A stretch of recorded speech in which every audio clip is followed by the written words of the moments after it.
I rushed into the hospital, my heart pounding against my ribcage like a desperate prisoner. The call had come during my weekly bridge game. Jason was in the ICU after a car accident. Critical condition.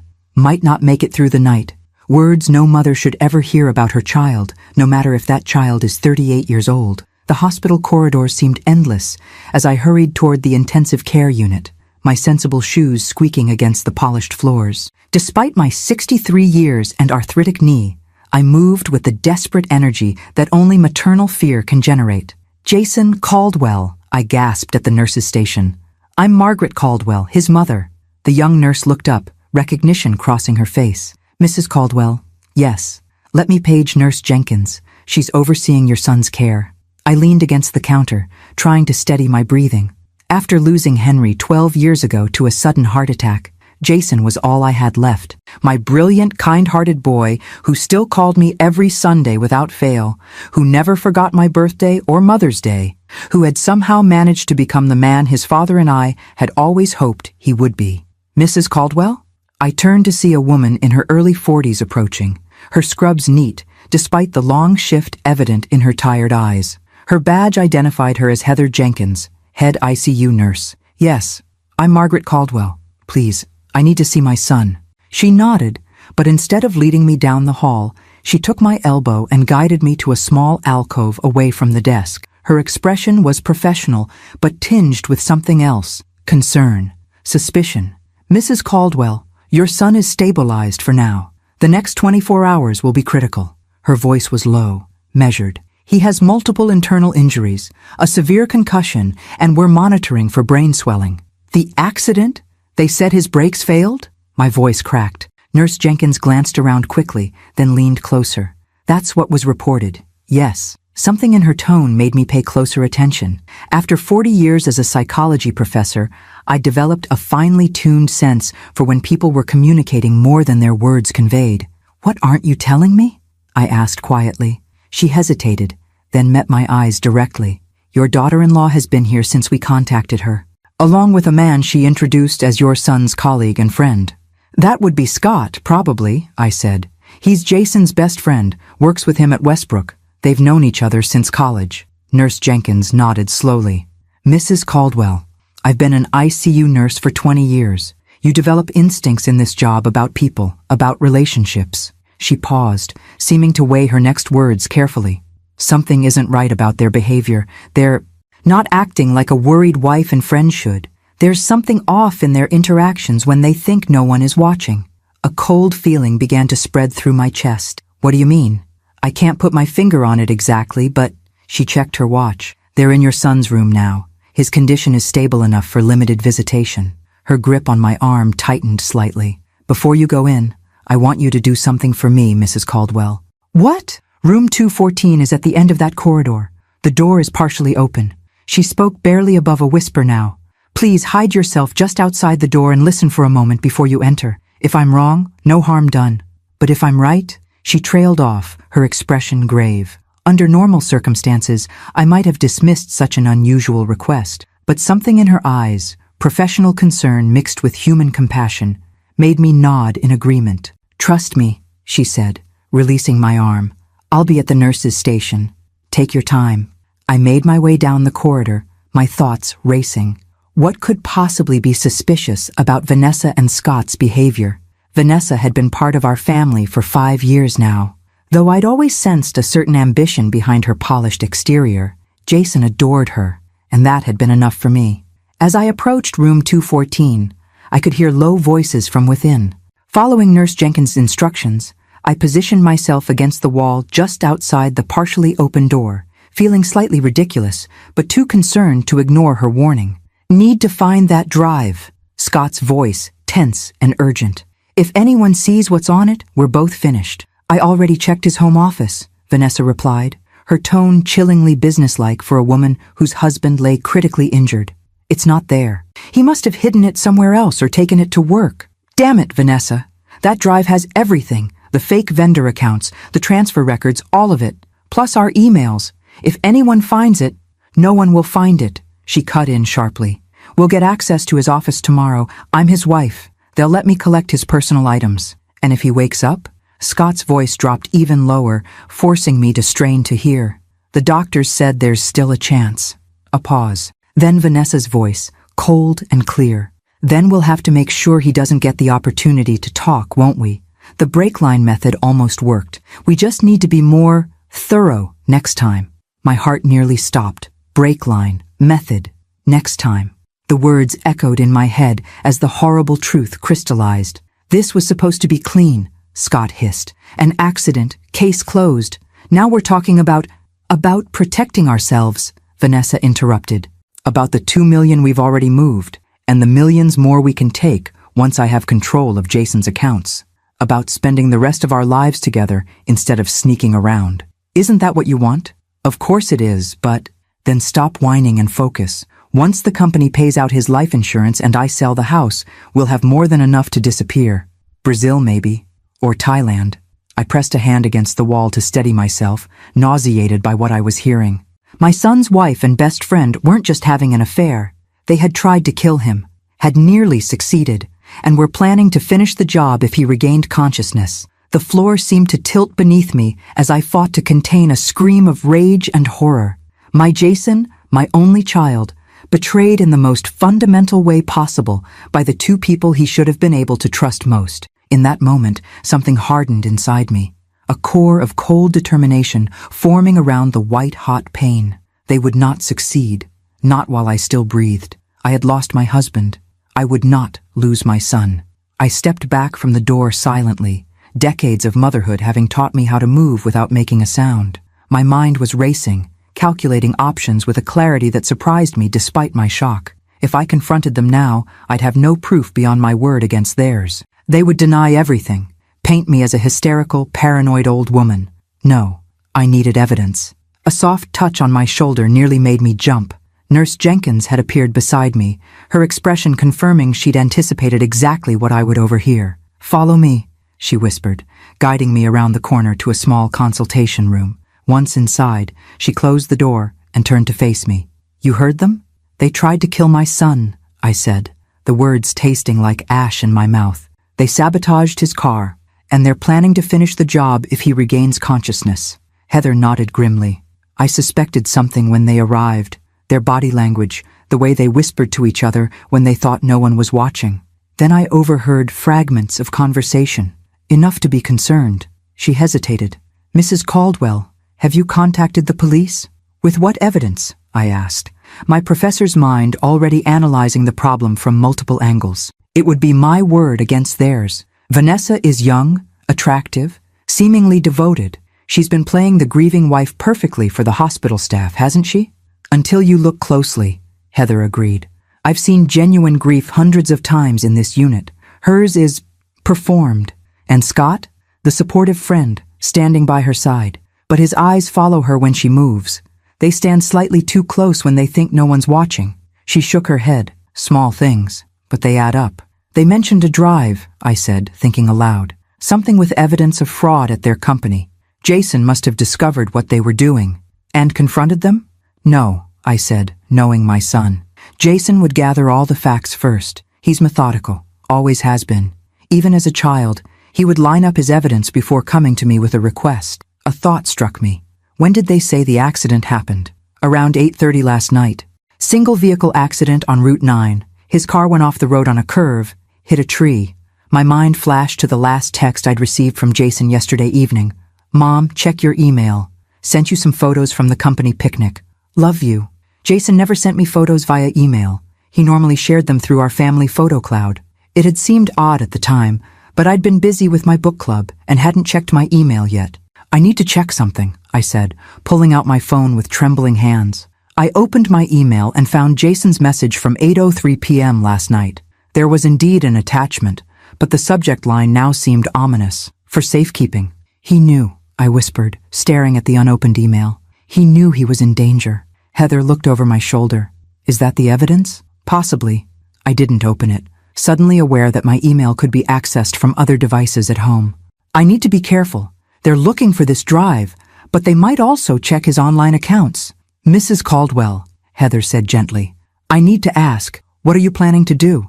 As a medical professional, I'm mandated to report suspected crimes, but without concrete evidence. I straightened my shoulders, feeling every one of my 63 years, and yet somehow stronger than I'd felt in a decade. I'm going to protect my son. I'm going to expose them. But I need time and I need your help. She studied my face, seeming to measure my resolve. What do you need from me? First, I need to see Jason. Then I need information about his condition that I can trust, not filtered through Vanessa. And I need to know when they visit, what they say, what they do. She nodded. I can manage that. But Mrs. Caldwell, if they really tried to kill him once and are planning to try again, they won't succeed, I said with quiet certainty. Because they don't know I'm onto them. They'll see only a grieving mother, too distraught to be a threat. It was a role I knew I could play convincingly, because half of it wasn't an act. The grief and fear were real. I was simply channeling them into determination rather than despair. Let me take you to see your son now, Heather said. They've gone to the cafeteria. We have about 20 minutes. She led me down the hall to room 214. Despite her warning about Jason's condition, nothing could have prepared me for the sight of my strong, vital son lying motionless among a tangle of tubes and wires, his face bruised and swollen almost beyond recognition. The rhythmic hiss of the ventilator and steady beep of monitors created a mechanical backdrop to the too-still form in the bed. "Oh, Jason," I whispered, moving to his side and gently taking his hand, the only part of him that seemed uninjured. "I'm here now. You're not alone." "He's heavily sedated," Heather explained quietly. "The doctors induced a coma to help control the brain swelling. His vitals are stable, but critical." "What are his chances?" I asked, not taking my eyes off my son's face.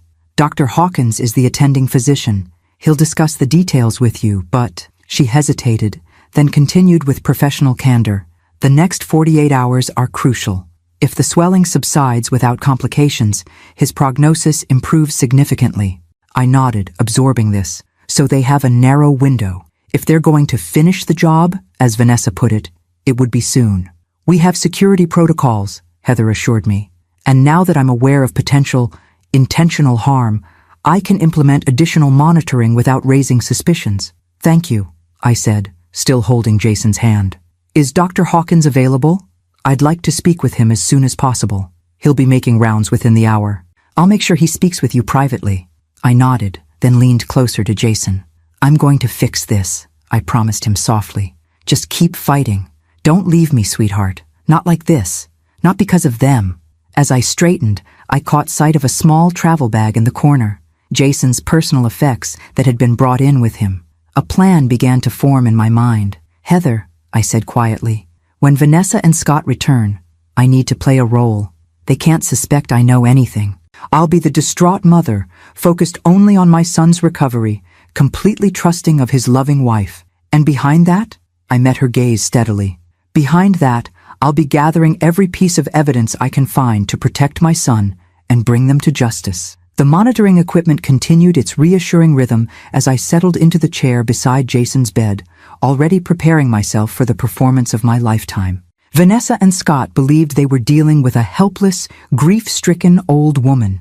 They had no idea who they were really facing, a mother with nothing left to lose. I heard their voices before they entered the room, Vanessa's practiced tone of concern and Scott's deeper murmur of support. Quickly, I wiped away genuine tears and composed my face into an expression of maternal distress rather than the rage that burned beneath my skin. The door swung open. Vanessa entered first, her sleek blonde hair pulled back in a perfectly disheveled ponytail, just messy enough to suggest worry, but still flattering. Her eyes widened in apparent surprise. "Margaret, when did you get here?" She rushed forward, arms outstretched for an embrace that I forced myself to accept. "About 20 minutes ago," I said, allowing my voice to tremble. "The hospital called me during my bridge game." "I tried calling you too," she said, pulling back to study my face with well-simulated concern. "You poor thing, you must be devastated."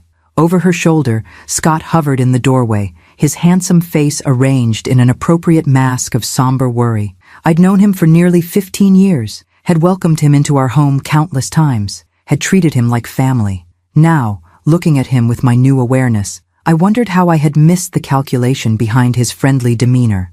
"Hello, Scott," I said, injecting warmth into my voice. "Thank you for being here for Vanessa."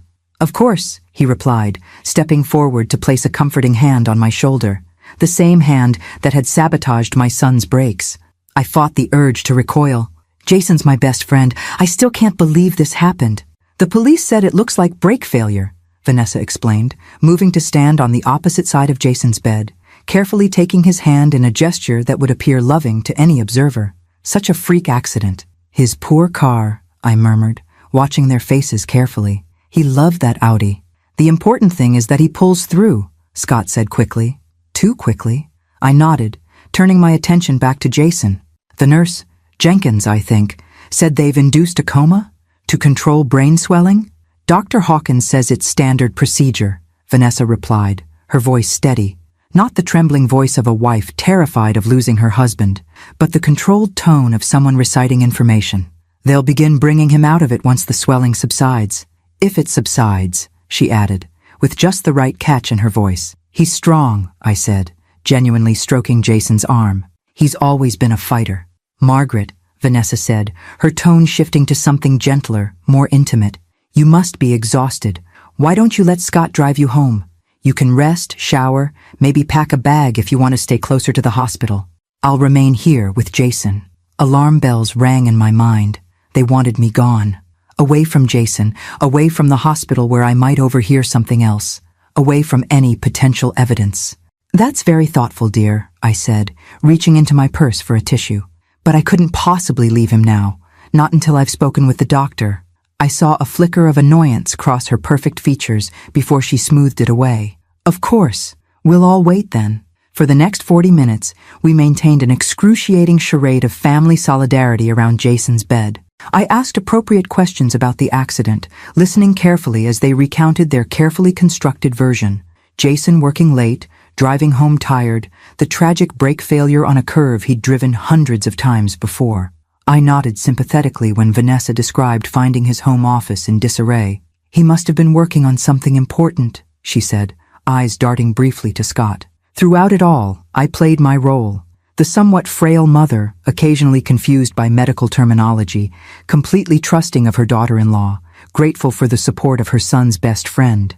I even made a show of taking my blood pressure medication, reinforcing their perception of me as physically vulnerable.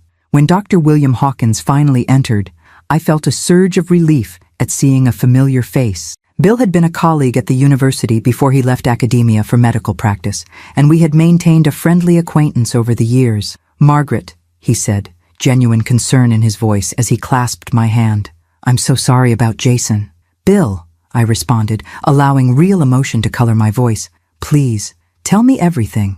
He glanced around the room, taking in Vanessa and Scott, then focused on me. Let me update all of you on Jason's condition, he began professionally. He outlined the injuries in clinical detail: multiple rib fractures, a punctured lung, internal bleeding that had been surgically repaired, and the traumatic brain injury that necessitated the induced coma. When will he wake up? Vanessa asked, her hand still performing its caress of Jason's arm. That depends on how the swelling responds to treatment, Dr. Hawkins replied. We're monitoring intracranial pressure closely. Best case scenario, we could begin reducing sedation in 48 to 72 hours. I caught the subtle exchange of glances between Vanessa and Scott, a window of opportunity for them. And worst case? I asked, drawing attention back to me. Bill's expression softened. Margaret, let's focus on the positive indicators for now. Jason's vital signs are stable, the surgical repairs are holding, and he's receiving the best care possible. I'd like to speak with you privately if I may, I said, rising from my chair with deliberate shakiness. About Jason's medical history, there might be things he hasn't shared with Vanessa yet. Of course, he agreed immediately. We can use the consultation room. I should be part of this, Vanessa interjected, a hint of sharpness breaking through her concerned facade. As his wife, dear, it's just some old medical history, I said soothingly. Nothing relevant to his current treatment, I'm sure, but I'd feel better sharing it. Mother's instinct, I added with a self-deprecating smile. You know how we worry. Vanessa relented with obvious reluctance, unable to object without seeming unreasonable. Of course, Margaret. Take your time. Once in the private consultation room, Dr. Hawkins's professional demeanor shifted to personal concern. Margaret, how are you really holding up? This must be devastating. I looked directly into his eyes. Bill, I need to know if Nurse Jenkins spoke with you about her observations. His expression confirmed my suspicion. She shared her concerns with me an hour ago, about Jason's wife and his friend, and about a conversation she believes you overheard. It wasn't an accident, I said flatly. They sabotaged his car. They're having an affair and stealing from their company. Jason discovered it and they tried to kill him. To his credit, Bill didn't dismiss my claim or suggest I was confused by grief. Instead, he asked, "Do you have evidence of this?" "Not yet, but Jason may have sent me some." I explained about the email I hadn't yet opened, and they mentioned needing to find a drive with incriminating information. "Margaret, if what you're saying is true, this is a police matter, and I will go to the police," I assured him, "when I have concrete evidence. Right now, it would be my word against theirs, and they've crafted their story carefully." He studied me thoughtfully. "What do you need from me?" "Protection for Jason." They mentioned finishing what they started if he regains consciousness. I need to know he's safe while I gather evidence. Bill nodded slowly. "I can arrange for continuous monitoring, restrict visitation under medical pretenses, and personally supervise any changes to his treatment plan." He hesitated. "But Margaret, be careful. If they're desperate enough to attempt murder once—" "I know," I said grimly. "But they don't see me as a threat, Bill. They see a grieving old woman, too distraught to be suspicious." I leaned forward. "And that's exactly the disguise I need to bring them down."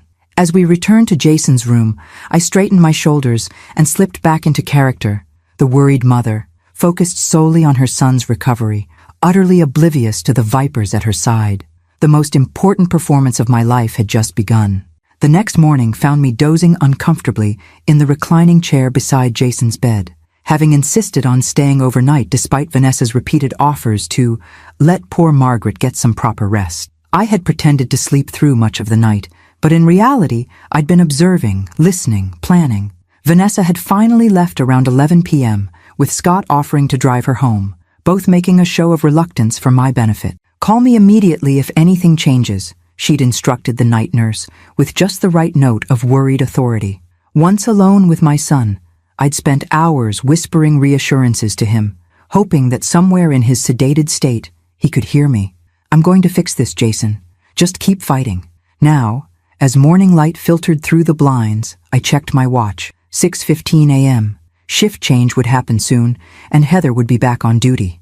I needed to move quickly. I pulled out my phone and created a new email account with a random username, then forwarded Jason's for safekeeping email to it without opening the attachment. If Vanessa had access to Jason's accounts, I couldn't risk her seeing that I'd viewed it. Next, I deleted the forwarded message and emptied my trash folder. A soft knock at the door announced Heather's arrival. She entered quietly, checking Jason's vitals with professional efficiency before turning to me. "You didn't go home," she observed, her voice low. "I couldn't leave him," I replied, honestly. She nodded, understanding. "Dr. Hawkins has implemented the additional monitoring protocols we discussed. Jason won't be left unattended at any point, and we've restricted who can administer medications." "Thank you," I whispered, glancing at my still unconscious son. "Any change overnight?" "The intracranial pressure has stabilized," she reported. "That's a positive sign. Dr. Hawkins will do a full assessment during morning rounds." She hesitated, then added, "Mrs. Caldwell, I have a 20-minute break at 7:30.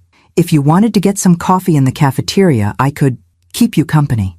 I understood her meaning immediately. A chance to talk away from potential eavesdroppers in a public place where Vanessa or Scott wouldn't interrupt. "That sounds lovely," I replied. "I could use the caffeine." At precisely 7:30, after ensuring Jason was being monitored by another nurse Heather trusted, I made my way to the cafeteria. Heather joined me at a corner table, setting down 2 cups of steaming coffee. "Thank you," I said, gratefully accepting the cup. "For everything." She nodded, her expression serious. "I spoke with the night staff. Vanessa called twice overnight to check on Jason's condition." "That seems appropriately concerned," I noted. "Yes, except she specifically asked if he was showing any signs of regaining consciousness. Each time." Heather stirred her coffee thoughtfully. "That's not typically what family members focus on first. They ask about vital signs, pain levels, overall stability." "She's worried he'll wake up and talk," I said grimly. "That would be my interpretation." She leaned forward. "Mrs. Caldwell, Have you had a chance to look at whatever Jason sent you? Not yet. I forwarded it to a secure account. I'll need privacy and a computer to examine it properly. Heather considered this. The hospital has a small family resource room with computers. It's usually empty this early. Perfect, I said, feeling a surge of gratitude for this ally I'd found. But I need one more favor. If Vanessa or Scott arrives while I'm gone, I'll page you immediately, she promised. The resource room is on the first floor, room 104. You'll need this to access the computers. She slid a visitor pass across the table. 20 minutes later, I sat alone in the small room, logging into the new email account I'd created. With trembling hands, I opened Jason's message. The subject line, for safekeeping, felt even more ominous now. Mom, if you're reading this, I trust my instincts were right. Something doesn't add up with the financials at Westbrook, and I've been digging deeper. Attached is everything I've found so far. I don't know who's involved yet, but the numbers don't lie. Someone's been siphoning money through fake vendor accounts for at least 18 months. I'm backing this up several ways because I don't know who to trust. Keep this safe. I'll explain everything when I see you Sunday for dinner. Love you, Jason. My heart constricted. He'd been planning to tell me everything at our regular Sunday dinner, an event that would now never happen. I wiped away tears and opened the attached zip file. What I found was a meticulous compilation of financial records, internal emails, and Jason's own detailed notes. He'd discovered a sophisticated scheme where funds were being diverted to shell companies that existed only on paper. The supporting documentation was thorough, but would require financial expertise to fully analyze. Then I found something that made my breath catch, a series of screenshots from the company's security system. Jason had apparently accessed the log of after-hours building entries. Multiple entries showed Vanessa and Scott accessing the building late at night, often within minutes of each other, on evenings when Jason was traveling for business. But the smoking gun was an audio file, labeled simply Office Conversation MP3. With shaking hands, I plugged in the headphones provided at the computer station and pressed play. No one suspects anything, Vanessa's voice came through clearly. Jason's too busy with the Anderson account to notice the discrepancies. We need to accelerate the timeline, Scott replied. The audit team starts next month. Once we move the final payment, we need to be ready to disappear. What about Jason? Vanessa asked, her tone disturbingly casual. What about him? Scott's voice hardened. You said you were handling that part. A soft laugh. Don't worry. Once we're ready, I'll file for divorce. The prenup is void if he's unfaithful, and I've been laying the groundwork with his colleagues, suggesting he seems distant, working late with his assistant. Smart girl, Scott murmured, followed by sounds that could only be kissing. We just need to be patient for a few more weeks, Vanessa continued. Keep everything normal. He doesn't suspect a thing. But Jason had suspected. He had discovered not only their financial fraud, but likely their affair as well. And when he confronted them, or when they realized he was on to them, their plan had changed from divorce to murder. I checked the date on the audio file, 3 weeks ago. Their scheme had clearly accelerated when they realized Jason was investigating, but they didn't know about this evidence. They were looking for a drive, not realizing Jason had already sent the information to me. I quickly copied all the files to the cloud storage account I maintained for my research before logging out. As I was leaving the resource room, my phone buzzed with a text from Heather. They're here, both of them. Taking a deep breath, I composed myself and headed back to the ICU, the weight of what I'd discovered heavy on my shoulders but strengthening my resolve. I had the evidence. Now I needed a plan to use it without putting Jason or myself in further danger. When I returned to Jason's room, I found Vanessa perched at his bedside, holding his hand with practiced concern, while Scott stood by the window, scrolling through his phone. Both looked up as I entered, their expressions shifting to identical masks of sympathy. Margaret, Vanessa said, rising to embrace me. You look exhausted. Did you manage to get any sleep in that awful chair? Enough, I replied, patting her arm before moving to Jason's side. Any changes this morning? Dr. Hawkins was just here, Scott offered. He said the pressure in Jason's brain is stabilizing. Good news, apparently. I nodded, studying my son's face for any signs of change. The bruising seemed more pronounced in the morning light, yellowing at the edges. My heart ached at the sight, but I forced myself to remain outwardly calm. I spoke with him as well, in the cafeteria. I lied smoothly. He's cautiously optimistic. Vanessa's eyes narrowed slightly. You should have called me if you were speaking with the doctor. It was just a brief encounter, I explained, arranging my features into an apologetic smile. I didn't want to disturb you so early. You need your rest too, dear. That's thoughtful, but I want to be informed about every development, she insisted, a hint of steel beneath the concern. I am his wife, after all. Of course, I agreed mildly. I wasn't thinking clearly. You know how it is at my age? The mind wanders. I saw the subtle exchange of glances between them. Relief, perhaps, at this confirmation of my supposed mental fragility. Margaret, Scott said, stepping forward. We were just discussing how to handle Jason's affairs while he's incapacitated. There are matters at work that need attention, bills to be paid, that sort of thing. Vanessa can handle all that, I'm sure, I replied, deliberately obtuse. She has power of attorney, doesn't she? Another glance between them. For some matters, Vanessa said carefully, but there are certain accounts and files that only Jason can access. Work-related materials, mainly. His colleagues must be devastated, I commented, watching their reactions. Jason always spoke so highly of the team at Westbrook. We're all in shock, Scott confirmed smoothly. The office sent those flowers. He gestured to an elaborate arrangement I hadn't noticed before. How thoughtful. I moved closer to examine the card. Get well soon, Jason. Your Westbrook family is thinking of you. He always said Westbrook felt like family. Margaret, Vanessa said, her tone shifting to something more businesslike. We need to access Jason's home office. There are some important company documents he was working on. The problem is, he has a separate security system for that room that I don't have the code for. Oh? I blinked, feigning confusion. That seems unusual. Standard protocol for executives handling sensitive financial data, Scott interjected. But now we need those documents for an upcoming audit, and with Jason unable to help. I nodded slowly, as if processing this. Well, I don't have his security codes either. Jason is very careful about such things. Frustration flickered across Vanessa's perfect features before she smoothed it away. I thought perhaps he might have shared them with you, for emergencies. I'm afraid not, dear, I said, apologetically. Jason always kept his work life quite separate. You know how he is. Compartmentalizes everything. The monitor beside Jason's bed beeped, drawing our attention. Heather entered immediately, checking the readings with practiced efficiency. Just a small fluctuation in blood pressure, she explained. Nothing concerning, but I'd like to adjust his medication slightly. She turned to us. If you wouldn't mind stepping out for about 15 minutes while I take care of this and help the orderly change the bedding? Of course, Vanessa agreed reluctantly. We'll get some coffee. Margaret, would you like to join us? The thought of sitting across from them, pretending normalcy while knowing what they had done, what they were still planning to do, made my stomach churn. But I needed to maintain the charade a little longer. Actually, I said, putting a hand to my lower back and wincing slightly, I think I'll stretch my legs and walk a bit. This chair has been murder on my back. I'll text you when you can return, Heather promised as we all filed out. In the hallway, I made a show of walking slowly toward the elevator, waving off Vanessa and Scott's half-hearted offers to accompany me.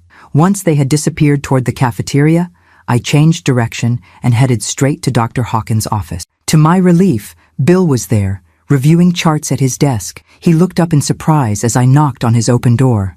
Margaret, he said, rising quickly, is everything all right with Jason?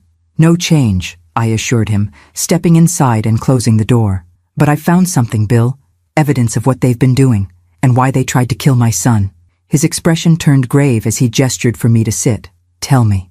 I explained about the files Jason had sent me, the financial records showing systematic theft, the security logs documenting Vanessa and Scott's late-night meetings, and most damning of all, the audio recording of them discussing their plans. This is definitive evidence of fraud, he agreed, but connecting it to the car accident will be more challenging. They mentioned a drive they're desperate to find, I reminded him. They're looking for physical evidence that Jason collected. They don't realize he sent copies to me. Bill considered this carefully. Margaret, with this information, you should go to the police immediately. Not yet, I insisted. I need more. Something that directly links them to the tampering with Jason's car. Otherwise, they could claim the financial fraud, and their affair are separate issues, unrelated to the accident. What are you planning? He asked, concern evident in his voice. They keep asking about Jason's home office, Apparently he has a separate security system that Vanessa can't access. That's where they think the evidence is hidden. I leaned forward. I need to get into that office before they do. That's dangerous, Margaret. If they're desperate enough to attempt murder once— I know, I interrupted. But I'll be careful. They think I'm a harmless old woman who trusts them completely. My voice hardened. That's my advantage. Bill studied me thoughtfully. You need allies, Margaret. People who can help protect both you and Jason while you gather what you need. I have you and Heather, I pointed out. You need more, he insisted. Someone with legal authority. He hesitated, then seemed to make a decision. I have a friend in the police department, Detective Mark Sullivan. We've known each other for years. He's discreet, thorough, and trustworthy. I considered this carefully. Could he investigate unofficially? If Vanessa or Scott get any hint of police involvement, Mark could keep it quiet until you have everything you need, Bill assured me. No official report, no uniforms, nothing to alert them.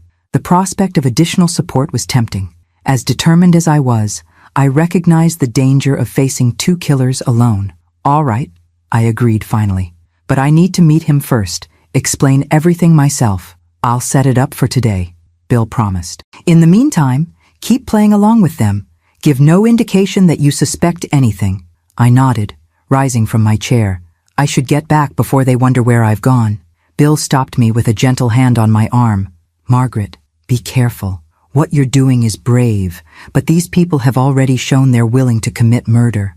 They tried to kill my son, Bill, I replied, my voice steady despite the emotion churning beneath. I'm not brave. I'm just a mother protecting her child, the way I have since the day he was born. As I made my way back to the ICU, I felt a new sense of purpose strengthening my resolve. I was no longer alone in this fight. With Bill, Heather, and soon this detective on my side, we would build an ironclad case against Vanessa and Scott, and God help them when we did. Detective Mark Sullivan was nothing like the police officers depicted on television.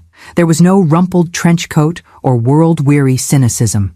Instead, the man who met me in Bill Hawkins' office that afternoon was trim, well-dressed, and possessed of a quiet attentiveness that I recognized from my years evaluating doctoral candidates, the hallmark of a keen, analytical mind.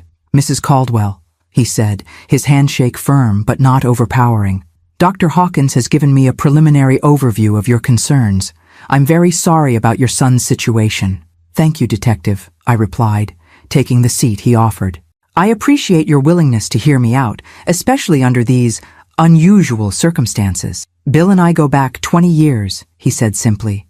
If he believes your concerns merit attention, that's good enough for me to listen. For the next 30 minutes, I methodically presented everything I had discovered. The overheard conversation between Vanessa and Scott, Jason's email and its contents, and my observations of their behavior since the accident. Detective Sullivan took minimal notes, instead listening with complete focus, occasionally asking precise, clarifying questions. May I see the files your son sent you? He asked when I had finished. I retrieved my tablet and pulled up the documents, watching as he examined them with practiced efficiency. His expression remained neutral, but I noticed the slight tightening around his eyes as he listened to the audio recording. This is substantial evidence of corporate fraud, he confirmed, echoing Bill's assessment. And the recording clearly establishes their affair and initial plans to defraud your son through divorce, but not the attempted murder, I finished for him. Not conclusively, no. He handed back my tablet. We have motive and opportunity, but no direct evidence connecting them to the tampering with your son's vehicle. Which is why I need to access Jason's home office, I explained. They're desperate to find something there, something they believe could incriminate them. Detective Sullivan considered this carefully. Mrs. Caldwell, I understand your determination, but what you're proposing is risky. These individuals have already demonstrated they're willing to resort to extreme measures. I'm aware of the danger, I acknowledged, but I also know they don't view me as a threat. To them, I'm just a distraught mother, focused solely on my son's recovery, which gives you a certain advantage, he conceded. But entering that house alone? Who said anything about alone? I interrupted, a plan crystallizing as I spoke. Vanessa has been insisting that I stay at their house instead of driving back and forth to my condo. I've been refusing, but if I were to accept, you'd have access to the house, he finished thoughtfully. But the office has a separate security system you mentioned. Yes, but Jason always used meaningful numbers for his passwords, dates, addresses, things significant to him personally. I smiled slightly. I was a psychology professor for 40 years, detective. I understand how people select codes they'll remember. He studied me for a moment, then nodded. All right, here's what I propose. You accept Vanessa's invitation to stay at the house. While there, you attempt to access Jason's office. But he held up a hand as I began to respond. You'll be wearing a wire, and I'll have plainclothes officers in the vicinity, ready to intervene if necessary. It was a reasonable compromise between allowing me to pursue the evidence and ensuring my safety. Agreed, I said. When can you have the surveillance equipment ready? Tomorrow, he replied. In the meantime, I'll begin a discreet background investigation into both suspects. Financial records, communications, recent purchases that might relate to vehicle tampering. They'll be visiting Jason again this evening, I informed him. I'll accept Vanessa's invitation then. Tell her I'll collect some things from my condo in the morning and join her tomorrow afternoon. Perfect, Sullivan nodded. That gives us time to prepare properly. I'll meet you at your condo at 10 a.m. tomorrow to set up the wire and review the plan.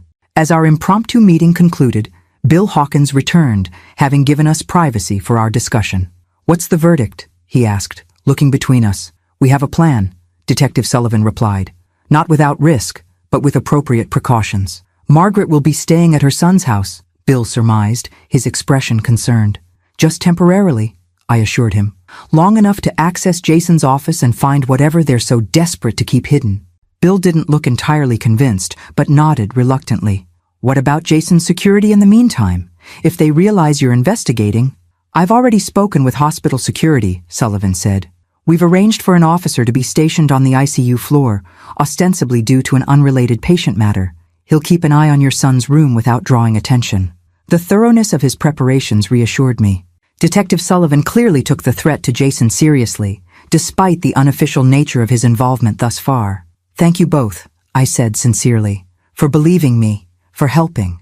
I know how this might have sounded initially, an emotional mother creating conspiracy theories to explain a tragic accident. You're anything but hysterical, Margaret, Bill said kindly, and the evidence you've gathered speaks for itself. I should get back to Jason, I said, glancing at my watch. Vanessa and Scott typically return from dinner around 7 p.m. I want to be there when they arrive. Remember, Detective Sullivan cautioned as I prepared to leave, continue as you have been, the concerned mother, nothing more. Give them no reason to suspect you're onto them.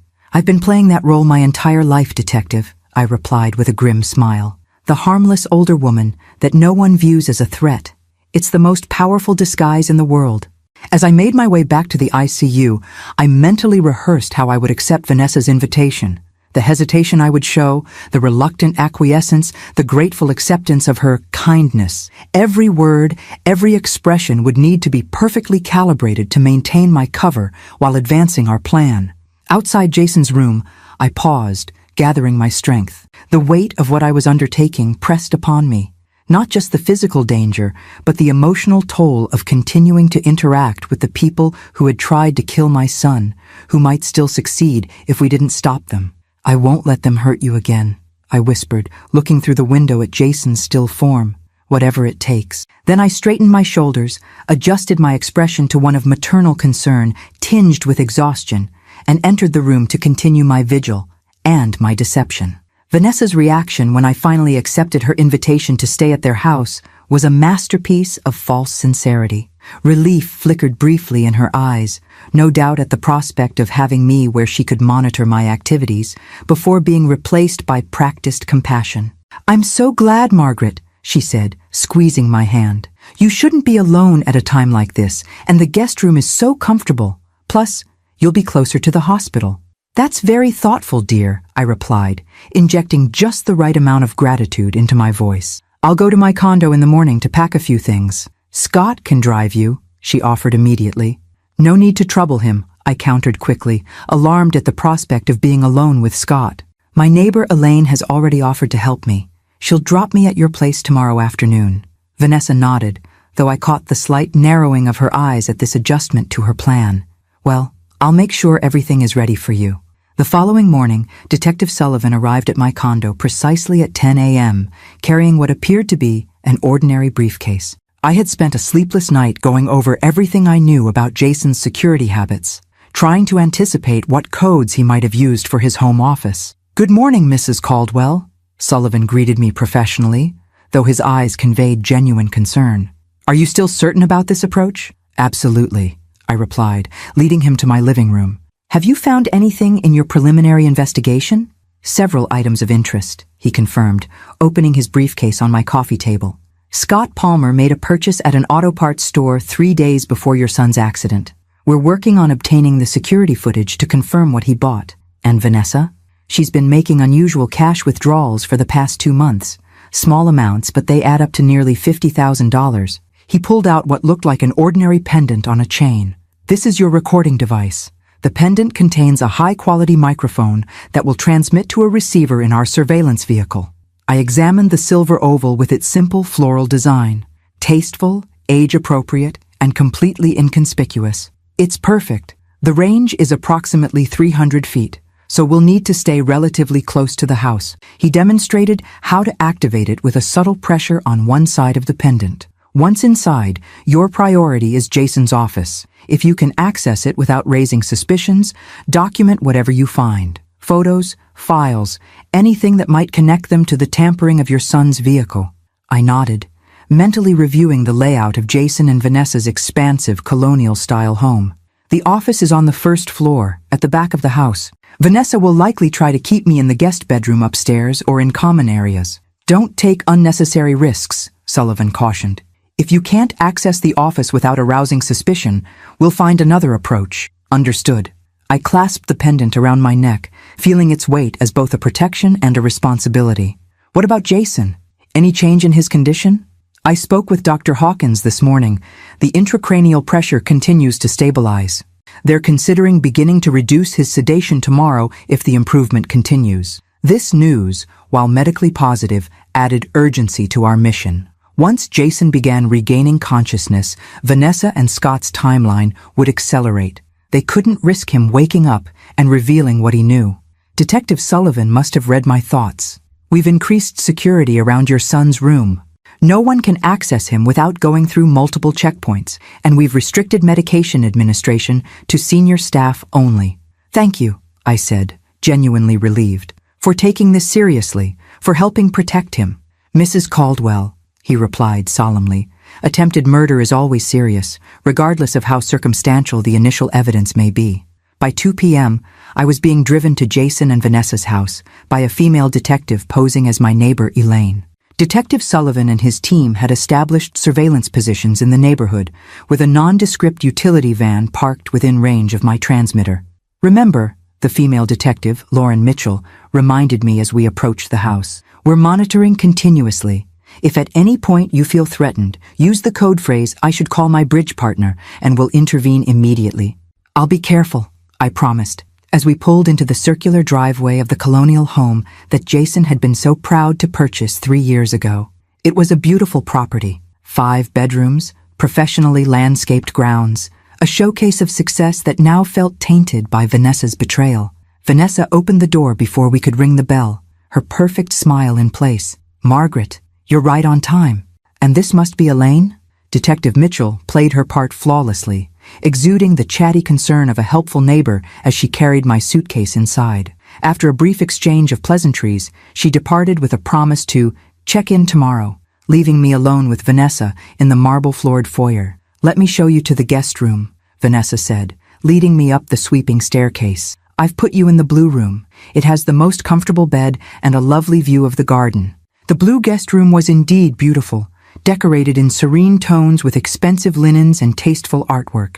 It was also, I noted, the furthest room from the master suite and positioned directly above the kitchen, meaning any movement downstairs to Jason's office would be easily heard.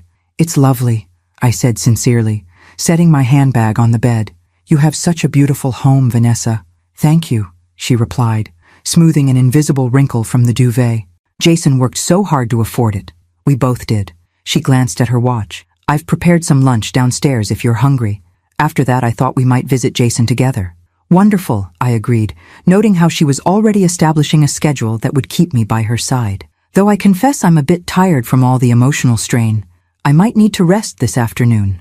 Of course, she said with practiced sympathy. Why don't you join me for lunch and then you can nap while I run a few errands?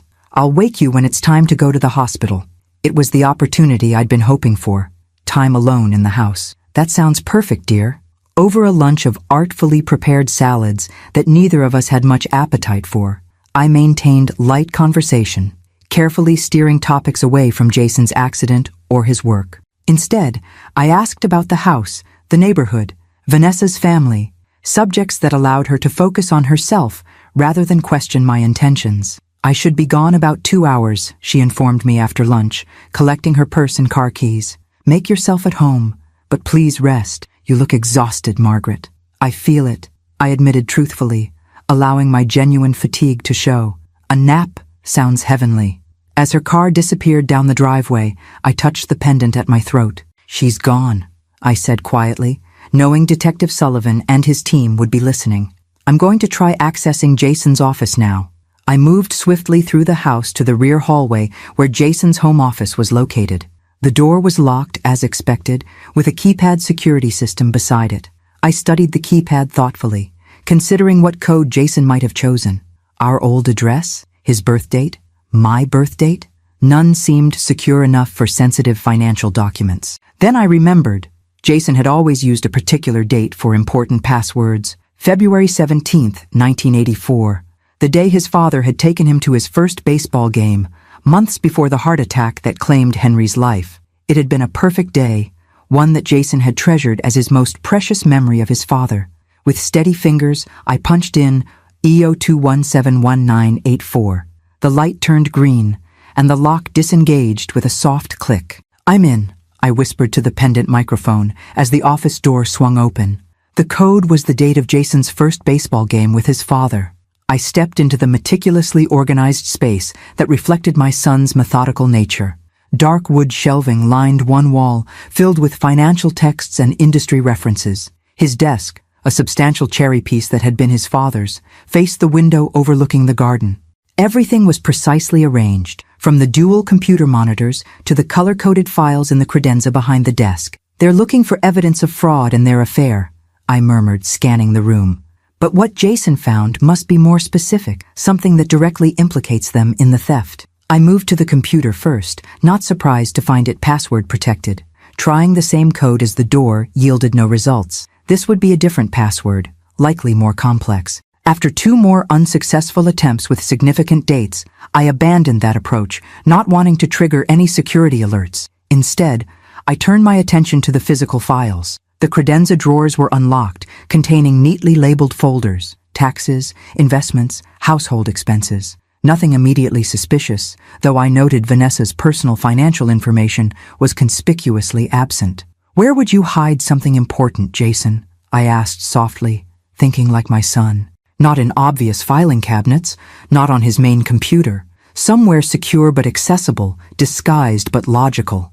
My eyes fell on a row of leather-bound volumes on the bookshelf, financial yearbooks and industry reports. Among them sat a slightly different binding, a photo album labeled Fishing Trip 2019. Jason didn't fish. He'd always hated it, despite his father's attempts to interest him in the sport. I pulled the album from the shelf, my heart racing as I opened it. Instead of photographs, the pages contained clear plastic sleeves holding USB drives, SD cards, and what appeared to be a small voice recorder. Each was labeled with dates and cryptic abbreviations. "I've found something," I reported to Sullivan. "Storage devices hidden in a fake photo album. This must be what they're looking for." I carefully removed a USB drive labeled WBFS Complete with last month's date, likely standing for Westbrook Financial Summary. Returning to the desk, I searched for a way to view its contents. A quick examination revealed a laptop docking station, partially hidden by the monitor stand, with a USB port accessible from the front. Taking a deep breath, I plugged in the drive. The computer required no additional password to access its contents, just as I'd hoped. Jason would have wanted the evidence accessible even if he couldn't personally retrieve it. The drive contained hundreds of files, meticulously organized into folders, financial records, email correspondence, audio recordings, and, most promising, a folder simply titled Evidence. I clicked on the evidence folder first, finding a comprehensive document that appeared to be Jason's case summary. He had discovered the fraud nearly 3 months ago and had been quietly gathering evidence since. The document detailed how Vanessa and Scott had created fake vendor accounts, approved fictional services, and diverted payments to offshore accounts they controlled. But it was the final section that made my blood run cold. Personal connection. Here, Jason had documented his growing suspicion that Vanessa was involved, including photographs taken from what appeared to be a hidden camera in his home office. The images showed Vanessa searching his desk late at night, photographing documents, and accessing his computer when she thought he was away on business trips. Most damning was a transcript from the voice recorder I'd seen in the album. Conversations between Vanessa and Scott recorded in this very office during Jason's supposed business trips. They discussed not just the fraud, but their relationship and future plans in explicit detail. They didn't know he was recording them, I whispered, understanding flooding through me. He set up surveillance in his own office when he became suspicious. I scrolled further, finding a final entry dated just 1 day before the accident. Jason had written, "Confronted V tonight about discrepancies. Didn't reveal full knowledge. Her reaction confirmed suspicions. Calling Reynolds tomorrow to report findings. Audio and video evidence secured in secondary location as insurance." "Detective Sullivan," I said urgently to the pendant, "Jason confronted Vanessa the night before the accident, and he was planning to report the fraud to someone named Reynolds the next day. That must have triggered their decision to sabotage his car." I quickly checked the audio recordings folder, finding files labeled with dates and times. I clicked on one from 3 days before the accident. Scott's voice came through clearly. "We need to think about contingencies. If Jason has connected the dots..." "He hasn't," Vanessa interrupted. "He's working late on the Anderson account, completely oblivious. But if he does, we need to be ready. The beach house is paid for through that shell company. Untraceable. We could be in Brazil within 24 hours. You worry too much," Vanessa replied. "Everything's in place. 2 more transfers and we're set for life. Just keep your nerve for a few more weeks." I closed that file and opened another. This one dated the evening before the accident. Likely the confrontation Jason had mentioned in his notes. "What are you implying?" Vanessa's voice, tense and defensive. "I'm not implying anything," Jason replied calmly. "I'm simply asking why your signature is on approval forms for vendors that don't seem to exist. That's ridiculous. You know how many forms I sign every day in accounting. I can't verify every single vendor. These particular vendors have received over $2 million in the past year, Vanessa, for services no one can actually describe." A pause then. "You're tracking my signatures? Spying on me?" "Not spying. Just following the money. It's my job. This is absurd. I'm going to bed. When you're ready to apologize for these accusations, you know where to find me." The recording ended there. I quickly copied the entire USB drive to my phone, which I had connected to the computer. While the transfer progressed, I examined the voice recorder from the album. It contained more recent recordings, including one labeled "Contingency Plan" from the morning of the accident. I pressed play, my hands trembling slightly. "He knows something," Scott's voice urgent and low. "He's been asking questions about the offshore transfers." "Maybe it's time for our insurance policy," Vanessa replied, her tone chillingly detached. "You mean the brake line, just like we discussed. If it looks like an accident, no one asks questions, especially with the mountain roads he takes to work." "Jesus, Vanessa, that's not what we..." "Don't get squeamish now, Scott. It's $2 million. And me. Isn't that worth a little risk?" My heart pounded against my ribs as the full implications sank in. This wasn't just evidence of fraud and betrayal. It was premeditated attempted murder, recorded in their own voices. The file transfer completed just as I heard a sound that made my blood freeze, the distant purr of a car engine in the driveway. Vanessa was returning, far earlier than expected. "She's back," I whispered urgently into the pendant.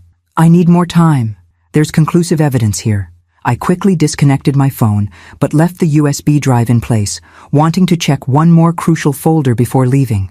With shaking hands, I opened email correspondence, finding a series of messages between Scott and someone identified only as VR, discussing the details of how to tamper with brake lines to ensure failure at high speeds. The sound of the front door opening galvanized me into action. I snapped a few quick photographs of the email with my phone, then carefully returned everything to its original position, removing the USB drive and replacing it in the album.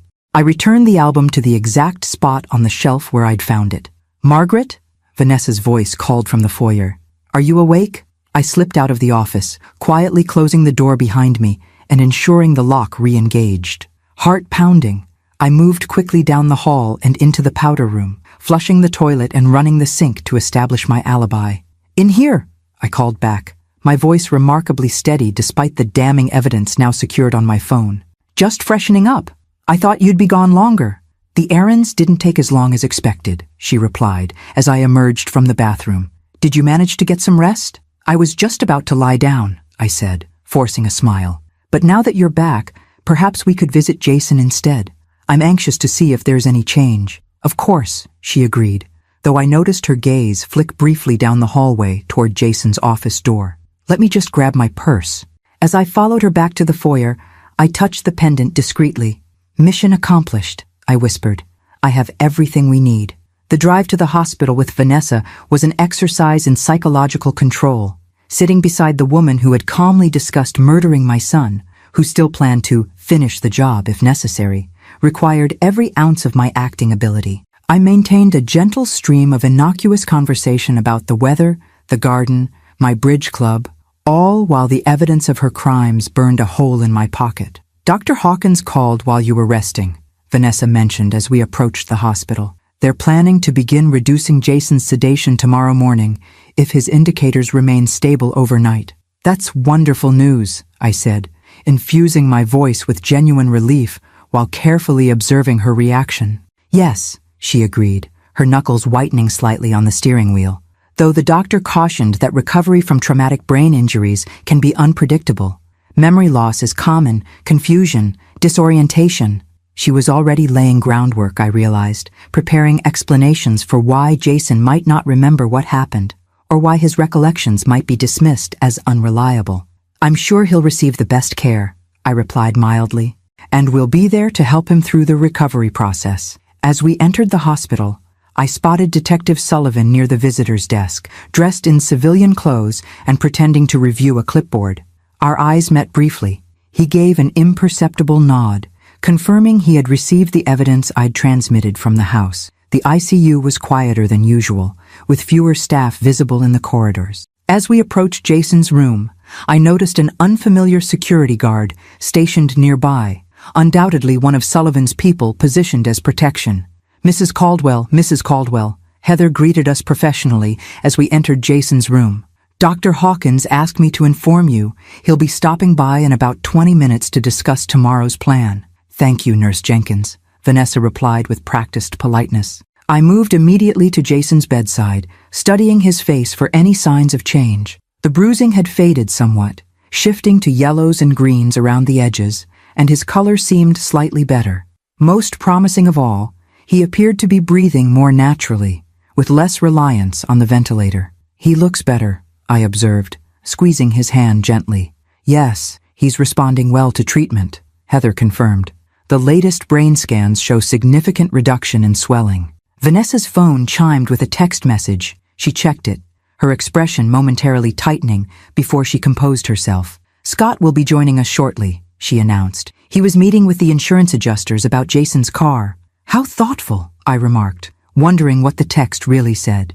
Had Scott discovered that Jason's office had been accessed? Were they accelerating their timeline? 20 minutes of tense small talk later, Scott appeared in the doorway. He nodded to me politely before exchanging a meaningful glance with Vanessa. "Margaret, it's good to see you," he said, approaching to kiss my cheek, a gesture that now made my skin crawl. "How was your first afternoon at the house? Comfortable, I hope?" "Very," I assured him. "Though I mostly rested, it's been an exhausting few days." "Of course," he agreed sympathetically. Dr. Hawkins arrived moments later, bringing a deliberate energy into the room. "Good afternoon, everyone. I've just reviewed Jason's latest tests, and I'm pleased to report that we're on track to begin reducing sedation early tomorrow morning." "What does that mean exactly?"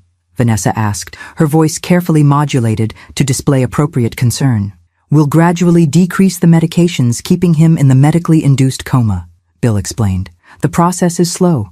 It could take 24 to 48 hours before we see signs of consciousness returning." "And when he wakes up?" Scott interjected.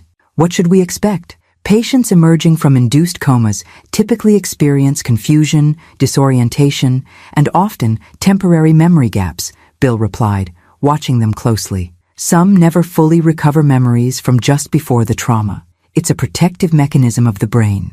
I saw the subtle exchange of glances between Vanessa and Scott, relief poorly disguised as concern. The most important thing, Bill continued, looking directly at me, is that he'll have familiar, supportive people around him when he begins to regain consciousness. Family who can help ground him and re-establish his sense of self. I'll be here, I said firmly, every step of the way. We all will, Vanessa added quickly.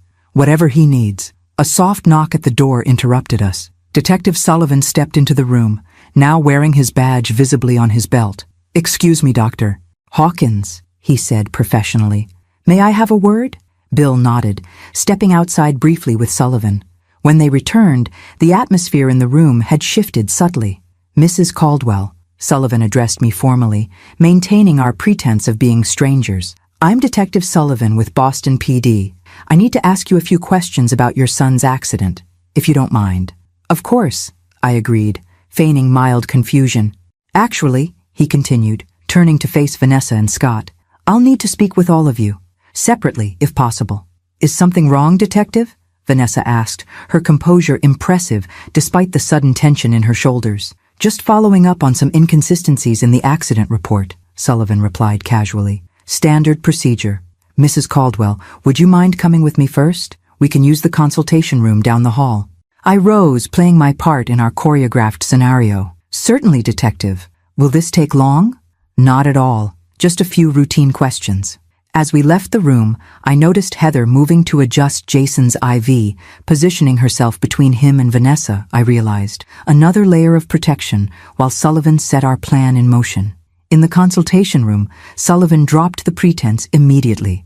The evidence you gathered is compelling, Mrs. Caldwell. Particularly the audio recordings planning the brake line tampering. We have enough to make arrests now. Good, I said, the single word containing all my pent-up fury and determination. What happens next? I've arranged for 2 additional officers to be stationed in the ICU. When I return to question Vanessa and Scott, they'll be watching for any suspicious reactions. If either attempts to flee or approach Jason in a threatening manner, they'll intervene immediately. And if they don't? If they maintain their composure? Then I'll continue the questioning until my colleagues have secured the search warrant for your son's house. Once we have that, we'll formally place them under arrest. He studied me with professional concern. Are you prepared for what comes next? This will likely become intense very quickly. Detective Sullivan, I replied steadily. I've spent 3 days pretending not to know that these people tried to murder my son. I'm more than ready for this to end. He nodded, respecting my resolve. One last thing. When we return, I'll be asking them directly about the brake line tampering and the financial fraud. Their reactions may be unpredictable. Stay behind me at all times. Understood, I agreed. When we re-entered Jason's room, Vanessa and Scott were standing close together near the window, speaking in hushed tones that stopped abruptly at our appearance. Bill Hawkins had remained, positioning himself near Jason's bed alongside Heather. Mr. Palmer, Mrs. Caldwell, Sullivan said formally, thank you for your patience. Before we continue with individual questions, I'd like to clarify something about Mr. Caldwell's vehicle. Of course, Scott replied, his casual tone belied by the tension visible in his jaw. Our forensic team has determined that the brake line on Mr. Caldwell's car was deliberately compromised, Sullivan stated bluntly, watching their reactions. This was not an accident. It was attempted murder. The silence that followed was deafening. Vanessa recovered first, her expression shifting to shocked disbelief with practiced precision. That's impossible. Who would want to hurt Jason? That's exactly what we're investigating, Sullivan replied evenly.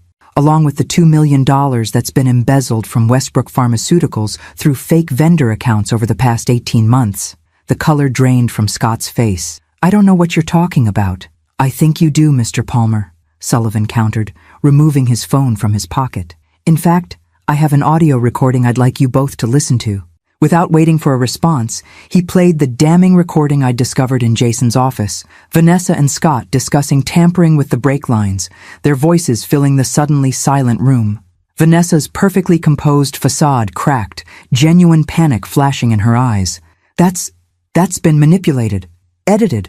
That's not what— We have multiple recordings, Mrs. Caldwell, Sullivan interrupted calmly, along with email correspondence discussing the technical details of brake line tampering, and a comprehensive record of the financial fraud you and Mr. Palmer have been conducting at Westbrook. Scott's survival instincts kicked in.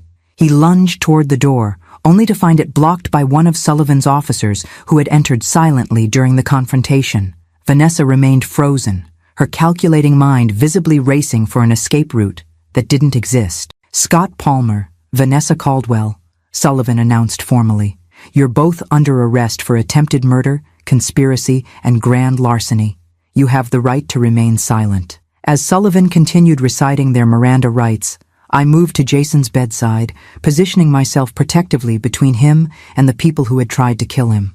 Watching as handcuffs were placed on Vanessa's slender wrists, I felt no satisfaction, only profound relief that my son was finally safe and that justice would be served. It's over, I whispered to Jason, holding his hand tightly.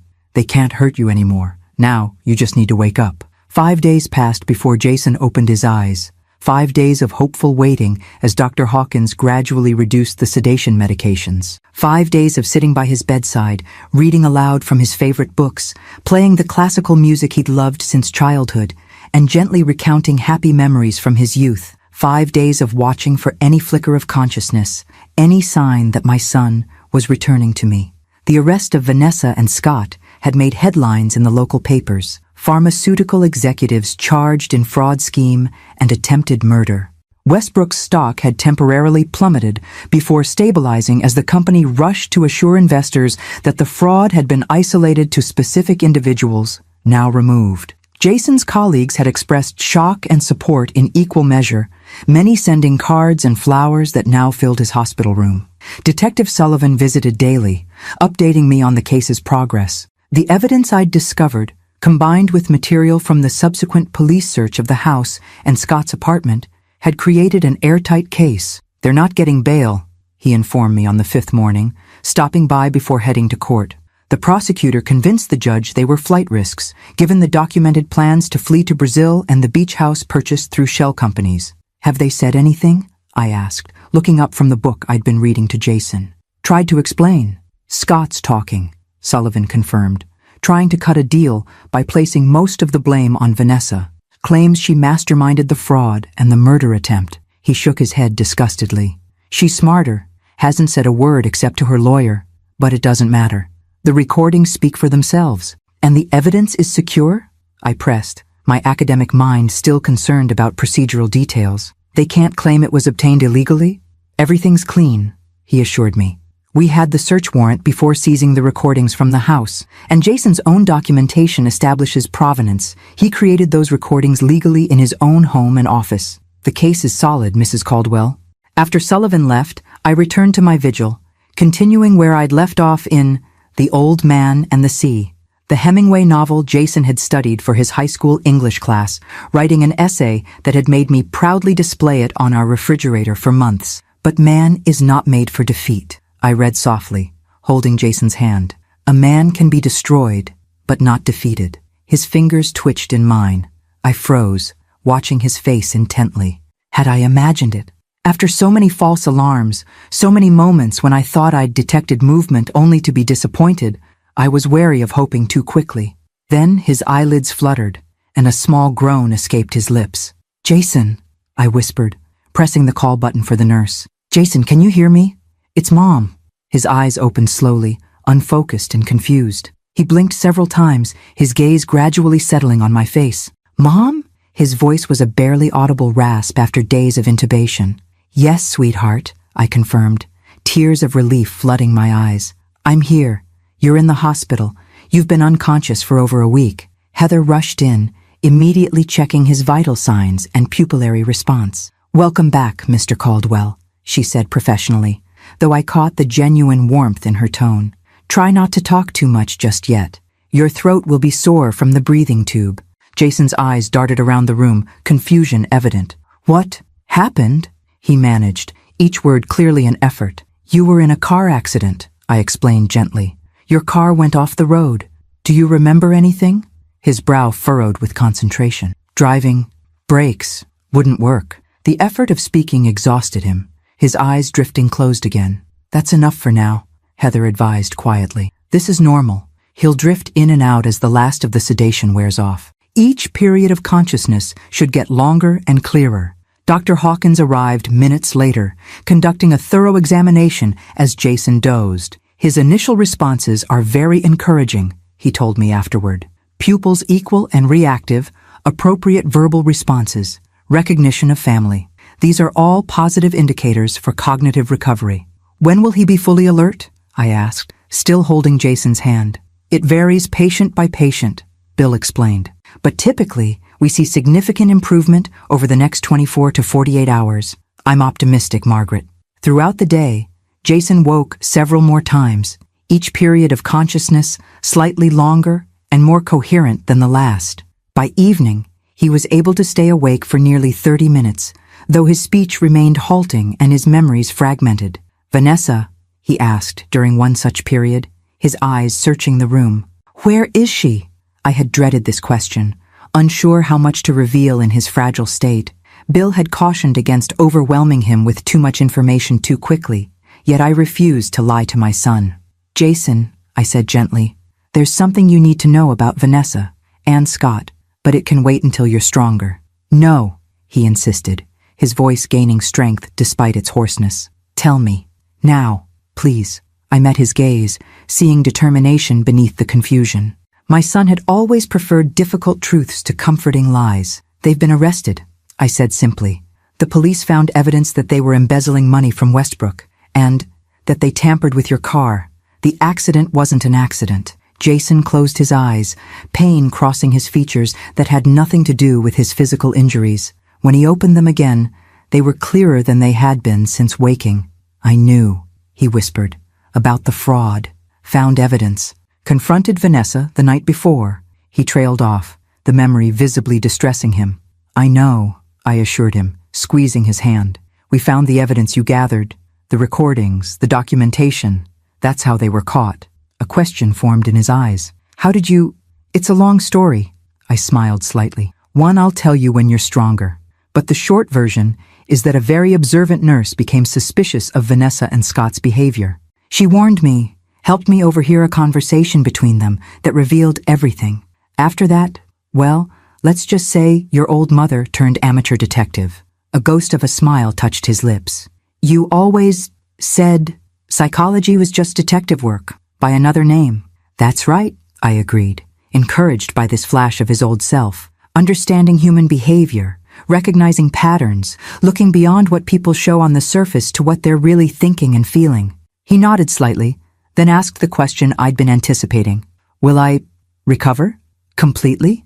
Dr. Hawkins is very optimistic, I told him truthfully. Your brain swelling has resolved well, and you're already showing good cognitive function. There will be physical therapy, of course, and some challenges ahead, but he believes you'll make a substantial recovery. Jason absorbed this information, then surprised me with a faint squeeze of my hand. Thank you for being here, for everything. Where else would I be? I replied simply. You're my son.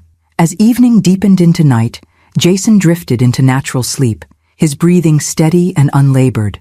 I remained in the chair beside his bed, unwilling to leave even for a moment. Detective Sullivan stopped by one last time before heading home, bringing coffee and a sandwich for me. How's he doing? He asked quietly, nodding toward Jason's sleeping form. Better than expected, I replied. He remembers fragments of what happened. He knew about the fraud, confronted Vanessa the night before the accident. Sullivan nodded.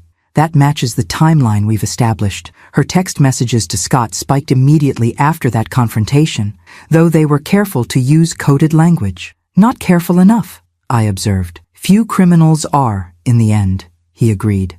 Arrogance, panic, or simple oversight, something always trips them up. He studied me with professional admiration, though in this case, it was largely due to one very determined mother. I did what any parent would do, I demurred. No, Mrs. Caldwell, you did what few would have had the courage or capability to do. He rose to leave. I'll check in tomorrow. The DA wants to schedule a formal statement from Jason once he's strong enough. After Sullivan departed, I settled back in my chair, watching the gentle rise and fall of Jason's chest. The past 10 days had been a nightmare of fear, discovery, and danger, but now, finally, I could see the path forward. My son would recover, justice would be served, and somehow we would rebuild what had been broken, finding our way back to normalcy, or perhaps something even stronger than before. As I finally allowed myself to drift toward sleep, one thought crystallized with perfect clarity.